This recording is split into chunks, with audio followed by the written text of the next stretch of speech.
आप सभी का डीबीएम क्लासेस पर फिर से एक बार स्वागत है। आज हम इस वीडियो में बात करेंगे क्लास 10th के हिंदी के बारे में और इसमें हम बात कर रहे थे अध्याय 9 जिसका नाम है आवन्यु। इसके लेखक परिचय और कहानी परिचय के ऊपर बहुत अच्छी तरह से हम बात कर चुके हैं। यदि आप इस वीडियो को नहीं देखे हैं तो आप डीबीएम क्लासेस पर जा करके देख सकते हैं। आज हम इस वीडियो में बात करेंगे इसी अध्याय के जो इम्पोर्टेंट सब्जेक्टिव प्रश्न है इसी के ऊपर बात करेंगे। तो आप यदि पिछले वाले वीडियो को देखे हैं तो थोड़ा सा रिवीजन कर लेते हैं। आप उत्तर दीजिएगा कमेंट सेक्शन में जरूर। तो अगर बात करें कि आवन्यु जो है, आवन्यु के लेखक कौन है, तो आप कहेंगे अशोक वाजपेयी। अशोक वाजपेयी जी का जन्म कहाँ हुआ है, तो दुर्ग छत्तीसगढ़ में, और इनके मूल निवास कहाँ पे है, मध्य प्रदेश में है।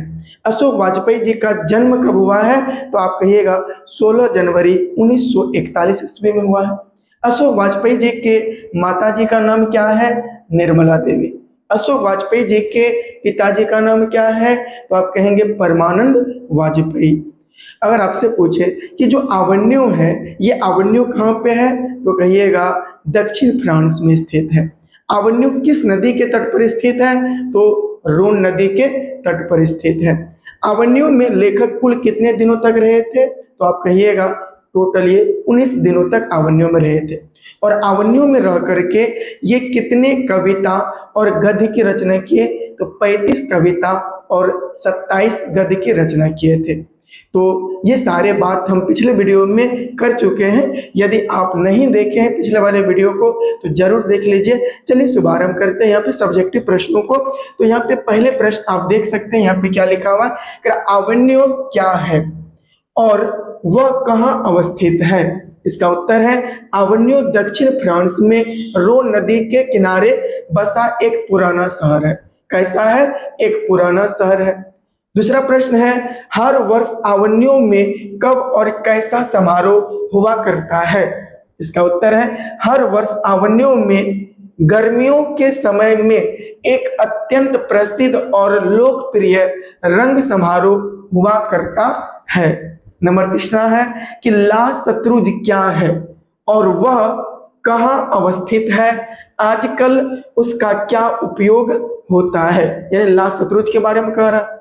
तो ला सतरुज आवन्यु शहर में ईसाई मठ का एक मठ हुआ करता था, परंतु अब उसे कला केंद्र बना दिया गया है। कला केंद्र मतलब ये प्रतिभाशाली एक केंद्र बना दिया गया है जहां जाकर के लोग अपने प्रतिभा का प्रदर्शन करते हैं। अगला प्रश्न है 4, करण नदी के तट पर बैठे हुए लेखक को क्या अनुभव होता है। तो इसका उत्तर है कि नदी के तट पर बैठे हुए लेखक को यह अनुभव होता है कि वह नदी के जल के साथ बह रहा है। यानी कि लेखक कहते हैं कि जब हम नदी के तट पर बैठते हैं तो लगता है कि तट स्थिर है, मतलब यहाँ पे जल स्थिर है और क्या तट ही बह रही है। तो ये लेखक उसमें बताते हैं। आगे कह रहा है कि नदी और कविता में लेखक क्या समानता पाते हैं।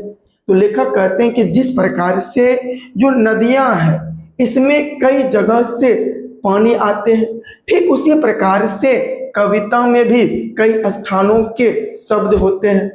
नदी के पास बैठ के हम स्थिर नहीं रह पाते हैं, ठीक इसी प्रकार से जब हम कविता को पढ़ते हैं तो कविता को भी पढ़ते हुए मेरा जो मन होता है वो स्थिर नहीं रहता, उनके साथ हम घूमते फिरते रहते हैं, उसमें हम समा जाते हैं। इसका उत्तर देखिए क्या है, कह रहा कि नदी और कविता में समानता बताते हुए लेखक कहते हैं कि जिस तरह कई जगहों से जल आकर नदी में मिल जाते हैं, ठीक उसी तरह कई जगहों से शब्द आकर कविता में मिल जाते हैं।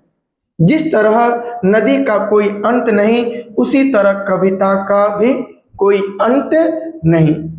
जिस तरह नदी में लोग बह जाते हैं उसी तरह कविता को पढ़कर भी लोग उसी में खो जाते हैं। बहुत अच्छी तरह से ये बात बताए हैं। तो अगला प्रश्न देखिए क्या कह रहा है, कह रहा है कि नदी तट पर लेखक को किसकी याद आती है और क्यों आती है। देखिए जब ये लेखक नदी के तट पर बैठे रहते हैं तो इनको बैठते बैठते यहाँ पे विनोद कुमार शुक्ल की जो कविता है वो याद आ जाता है। तो इसका उत्तर देखिए क्या है, कह रहा कि नदी तट पर लेखक को विनोद कुमार शुक्ल की कविता, और कविता का नाम क्या है, नदी चेहरे लोगों की, है ना, लोगों की याद आती है, क्योंकि उस कविता में लेखक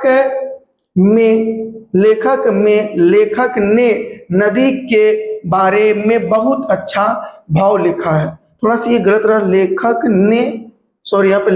ने नदी के बारे में बहुत अच्छा भाव यहाँ पे व्यक्त किया है, ये नहीं होगा।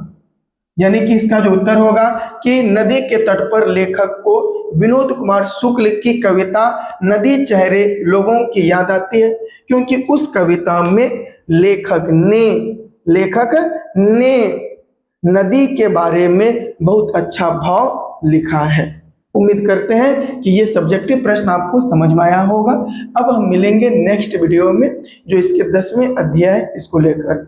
तो आपसे रिक्वेस्ट है कि यदि आप शुरू से लेकर अभी तक बने हुए हैं तो मेरे बताने का तरीका, समझाने का तरीका अगर कहीं भी थोड़ा सा भी अगर गलत लगा होगा तो कमेंट सेक्शन में अपने राय को जरूर रखिएगा, ताकि हम उसको देख करके आगे जो भी वीडियो आएगा उसमें हम सुधार कर पाए। और इस वीडियो को आप जरूर लाइक कर लीजिएगा और अपने मित्रों तक भी शेयर कर दीजिएगा। यदि चैनल पर नए हैं तो चैनल को भी सब्सक्राइब कर लीजिए, ताकि जब भी पढ़ाई रिलेटेड कोई भी वीडियो इस चैनल पर डाले इसका नोटिफिकेशन आप तक पहुंच पाए। मिलते हैं नेक्स्ट वीडियो में, आज के लिए यहीं तक, धन्यवाद।